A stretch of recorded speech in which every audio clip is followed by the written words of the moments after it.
Limang bagong coastal radar system mula Japan. Sisimulan ng ikabit ngayong Pebrero. RH52, Edniel Parosa. Edniel. Sisimula nang i-install ngayong ikalawa o ikatlong linggo ng Pebrero ang mga bagong coastal radar system galing Japan. Ang kinumpirma ng Philippine Navy sa pamamagitan ng kanilang tagapagsalitang si Captain Marisa Martinez matapos ang symbolic turnover na isinagawa sa Camp Aguinaldo. 5 radar system ang ipinasa ng Japan kay Defense Secretary Gibo Teodoro bilang bahagi ng 600 million yen Official Security Assistance o OSA. Bagamat ayaw nang magbigay pa ng ibang detalye dahil ito'y operational matters, sinabi ni Martinez na ilalagay ang mga ito sa Naval Monitoring Stations ng Philippine Navy.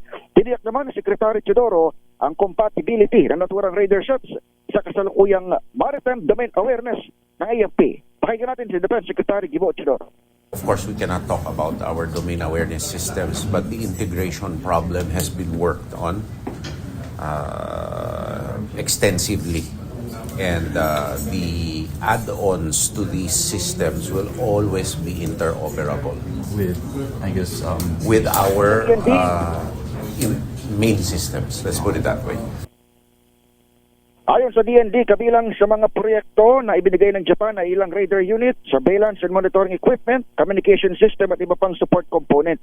Magunit ang sa Japan din ang galing ang gamit ng Wallace Air Station sa La Union na nakatutulong ngayon bilang dagdag na mata sa West Philippine Sea. Samantala lakay mula sa Camp Aguinaldo, update na ron sa yung BFF kay Francis Leo Marcos.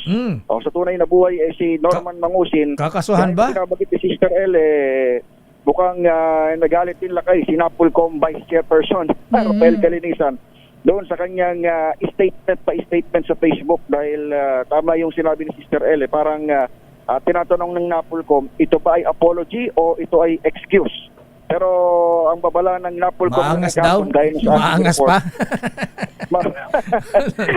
Ang kadadala lakay ng PNP at ang Napolcom pag-aaralan pa rin nila lakay itong criminal case laban nga rito sa vlogger at mas kilala sa tawag na Francis Leo Marcos pero tunay na pangalan ay Norman Mangusin. Kung maangas, sampulan ulit yan. Turuan ng leksyon.